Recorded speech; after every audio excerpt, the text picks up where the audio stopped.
सोच लीजिए कि आज बड़ा ऐलान इसी दफ्तर से होने वाला है जो ठीक मेरे पीछे है। दिल्ली बीजेपी का नेतृत्व कौन करेगा, दिल्ली में कुर्सी पर कौन बैठेगा। एक बार बड़ी खबर आपको बता दूं कि विधायकों का आना यहां पर शुरू हो गया है।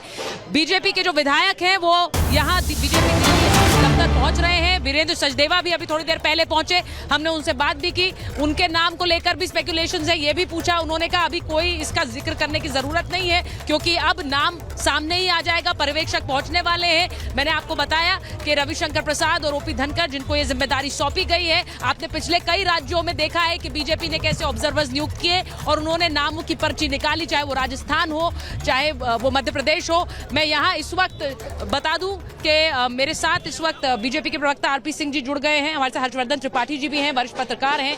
हमारे साथ इस वक्त संजीव कौशिक जी हैं, आम आदमी पार्टी के नेता हैं। और मैं एक बार जरा पहले यहाँ पर लोगों से पूछना चाहती हूँ क्योंकि बीजेपी ने जो और दुष्यंत नागर जी भी हमारे साथ जुड़ गए हैं, कांग्रेस के नेता हैं। मैं एक बार जरा पहले यहाँ पे पूछना चाहती हूँ, आप लोगों के लिए बहुत बड़ा दिन है भाई, 27 साल बाद यहाँ पर सरकार बन रही है, लेकिन वो चेहरा बहुत इंपॉर्टेंट है।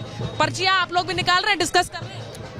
देखिए वो चेहरा जो भारतीय जनता पार्टी के यहाँ 48 विधायक जीत के आए हैं उसमें कोई भी होगा। अभी थोड़ी देर पता चल जाएगा। जो जश्न का माहौल आप देख रहे हैं तो सर कहने वाली बात है, पार्टी आज अभी मैं एक बात बता रहा हूँ, मैं अभी आ रहा हूँ जहाँ से लगभग 5-7 किलोमीटर दूर से। ये जश्न यहाँ नहीं, उस रास्ते में भी पब्लिक में भी खुशी है। ये मैं आपको विजुअल बता रहा हूँ, मेरे पास विजुअल भी है। पब्लिक खुश है आज। क्यों खुश है?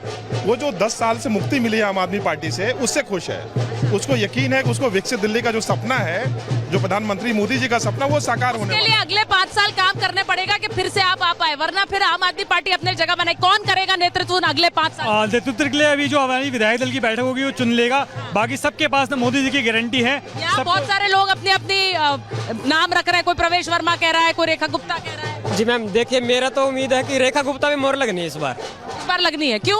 क्योंकि मैम बीजेपी के जितने भी राज्य हैं, बीजेपी ने जो जीत हासिल की उसमें कोई महिला सीएम नहीं है। इस बार दिल्ली को मिलने वाले वो महिला सीएम ही मिलेगी।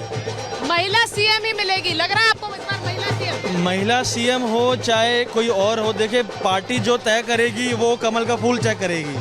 हमने 8 तारीख को दिल्ली की जनता ने भारी मतों से भाजपा को जिता के कमल का फूल जिता दिया है। अब ऊपर पार्टी कोई भी तय करे, हमें स्वीकार है।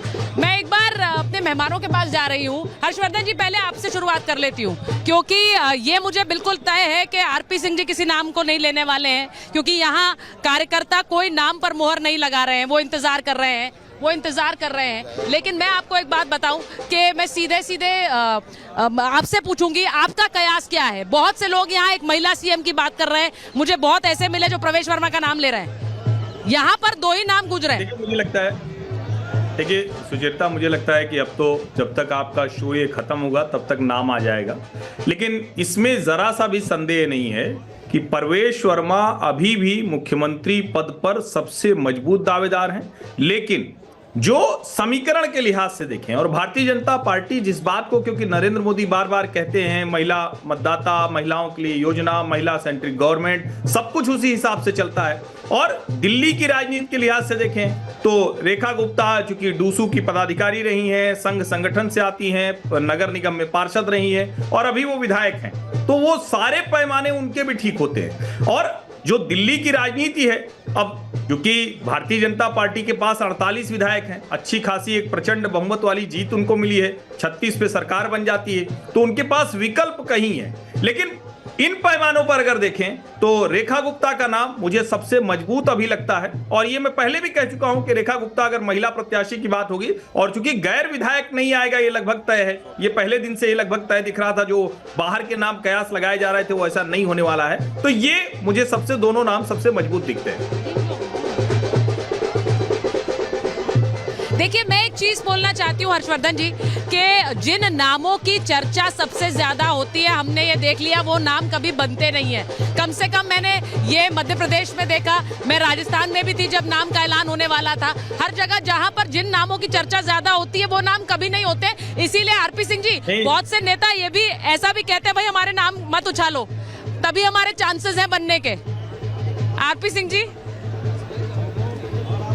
तो आपको छोड़ थोड़ा रही है, सबके नाम तो ले रही है, कोई नाम छोड़ तो रही नहीं। आपने लगभग 48 मतलब आपको नहीं इंडिविजुअली करा, तो टीवी चैनल्स ने या टीवी एंकर्स ने लगभग 48 में से 24 नाम तो ले ही नहीं अब तक। मैं जब से गिनती गिन रहा था वही देख रहा था किस किस का नाम आया। कोई छूटा तो है नहीं, महिला भी हो गई, दलित भी हो गया, पूर्वांचल भी हो गया, सिख भी हो गया, पंजाबी भी हो गया, छात्र संघ भी हो गया, तो कोई छूटा तो है नहीं। परंतु हाँ, रेखा गुप्ता हमारी छात्र संघ की पुरानी साथी है। वो छात्र संघ में काम कर चुकी हैं, उसके बाद कॉर्पोरेशन में रही हैं और उसके बाद अब विधायक का चुनाव जीती हैं। तो और बैकग्राउंड, पुराना बैकग्राउंड है, संघ से जुड़ी हुई हैं, हमारे संगठन की पुरानी कार्यकर्ता हैं। इसलिए अगर महिलाओं में नाम होगा तो हो सकता है अच्छा नाम है। आशीष सूद आप दिखा रही हैं, आशीष सूद दूसू के छात्र संघ में आशीष सूद भी रहे हैं, विजेंद्र गुप्ता छात्र संघ में रहे हैं, सतीश उपाध्याय छात्र संघ में रहे हैं। मतलब ये वो टोली है जो हमारी टोली, मतलब जिसमें मतलब मैं भी छात्र संघ में रहा हूँ 1982 में। विजेंद्र गुप्ता मेरे बाद 1 साल बाद शायद छात्र संघ में, या 2 साल बाद छात्र संघ के अध्यक्ष बने थे। तो ये एक टोली है, पुरानी यूनिवर्सिटी के साथी हैं हम सब लोग। और आज मौका मिल रहा है लगभग 30 साल बाद, 32 साल बाद सबको वापस से ऑलमोस्ट 40 साल है। यहाँ पर जो कार्यकर्ता पहुंचे हैं आरपी सिंह जी, मैं आपको ये बता सकती हूँ कि हर नेता के अपने फॉलोअर्स होते हैं, वो यहाँ पर पहुंचे हुए हैं। लेकिन बहुत से लोग ऐसे भी हैं जो नाम नहीं लेना चाहते हैं, क्योंकि उन्हें लगता है कि भाई जब मिल बांट के पार्टी डिसाइड करेगी तो हमें नहीं बोलना चाहिए। इसीलिए मैं आपसे पूछ रही हूँ, क्योंकि आम आदमी पार्टी ये बार बार कहती है। संजीव कौशिक जी बैठे हुए। संजीव जी, आप लोगों का आरोप तो सबसे पहले यही है कि सर्वसम्मति से नहीं बन रहा है नेता। और भारतीय जनता पार्टी का ही कोई नेता या कोई विधायक ही मुख्यमंत्री बनेगा, इसमें कहने में कोई गुरेज नहीं है। लेकिन दिल्ली की जनता के पास इसके अनुभव ज्यादा बेहतर नहीं है। दिल्ली की जनता ने देखा है कि 5 साल में 3 मुख्यमंत्रियों को झेला है भारतीय जनता पार्टी के। तो कोई भी बने, हमें उससे कुछ लेना देना नहीं है। बस हमारी चिंता दिल्ली की जनता के लिए है कि क्या दिल्ली की जनता को होली में, इसी होली में मुफ्त में सिलेंडर मिल पाएगा। शपथ ग्रहण के लिए तो आपको भी निमंत्रण दिया गया है, केजरीवाल जी को, आतिशी जी को, उसी रामलीला मैदान में शपथ ग्रहण के लिए निमंत्रण दिया है, जहां से आपने अपनी राजनीति की शुरुआत की। अब वो वहां पर दिल्ली का मुख्यमंत्री बनते हुए देखेंगे। इस मुद्दे पर हम भी कुछ बोलना चाहते हैं। हमें एक बात समझ में नहीं आ रही है कि विधायक दल का नेता भी चुना नहीं गया, जो एलजी के पास जाता है और कहता है कि हम सरकार गठन करना चाहते हैं, तो फिर चीफ सेक्रेटरी के हैसियत, किस हैसियत से एक निमंत्रण पत्र सोशल मीडिया पर घूमता हुआ दिखाई दे रहा है? उनको किसने कहा? उनको एलजी साहब ने कहा? एलजी साहब को किसने कहा? तो अभी विधायक दल का या मुख्यमंत्री का चेहरा भी नहीं घोषित किया जा चुका है, और ना ही इस तरह से कुछ निमंत्रण जाकर के कुछ आग्रह किया गया है। फिर ये मुख्यमंत्री के समारोह के लिए चीफ सेक्रेटरी लोगों को न्योता देते हुए दिखाई दे रहा है। ये बात कुछ समझ में नहीं आ रही है कि ये फर्जीगिरी है, किस नियम के तहत ऐसा हो रहा है। ऐसा लग रहा है कि सब एक साथ मिलकर के अब दिल्ली की सत्ता, केंद्र की सत्ता, सारा कुछ मिलकर के चलाने का प्रयास किया जा रहा है। तो दिल्ली की जनता की बहुत पैनी निगाहें हैं कि जिस तरह से नियमों की धज्जियां उड़ाई जा रही है। आज तो मैं खुलकर कह सकती हूँ संजीव जी, आज हम आपसे बात जरूर कर रहे हैं, पर आज आपका दिन नहीं है। आज बीजेपी का दिन है, आज बीजेपी का दिन है, और इसीलिए मैं जरा एक बार ये बताना चाहती हूँ कि वो कौन कौन से नाम हैं जिन पर सबसे ज्यादा चर्चाएं हो रही हैं। एक बार नाम का अनाउंसमेंट हो, उससे पहले हम जरा उन सभी नामों के ऊपर एक बार गौर कर लेते हैं जिनको लेकर सबसे ज्यादा चर्चाएं। उनमें सबसे पहले रेखा गुप्ता का नाम है। रेखा गुप्ता का नाम है क्योंकि शालीमार बाग से वो विधायक है, लेकिन आरएसएस से, संघ से जुड़ी रही है। छात्र संघ से उन्होंने शुरुआत की थी और दिल्ली नगर निगम में 3 बार पार्षद रह चुकी हैं। ये एक सबसे बड़ा नाम जो प्रबल दावेदार बनकर आ रही है कि रेखा गुप्ता होंगी सीएम। दूसरा नाम आशीष सूद का है, क्योंकि वो स्थानीय नेता भी है, जनकपुरी से विधायक है, नगर निगम प्रशासन का उनको अच्छा अनुभव है, कई पदों पर भी रह चुके हैं संगठन में। ऐसे में उनकी भी एक प्रबल दावेदारी है।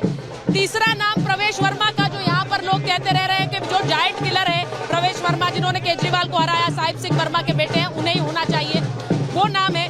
वही विजेंद्र गुप्ता, जो कि 3 बार विधायक रह चुके हैं, वरिष्ठ नेता है और रोहिणी से विधायक है, उनका नाम आगे भी है। वो जिस तरह से वैश्य समुदाय से आते हैं और वो कोर वोटर है बीजेपी का, तो ये बार बार कहा जा रहा है कि ये एक प्रबल दावेदारी बना देता है रेखा गुप्ता का भी और विजेंद्र गुप्ता की भी। और इसी के साथ साथ मोहन सिंह बिष्ट, जो सबसे वरिष्ठ विधायक है, 6ठी बार उन्होंने विधायकी का ये चुनाव जीता है, और इसीलिए उनका नाम भी आगे चल रहा है।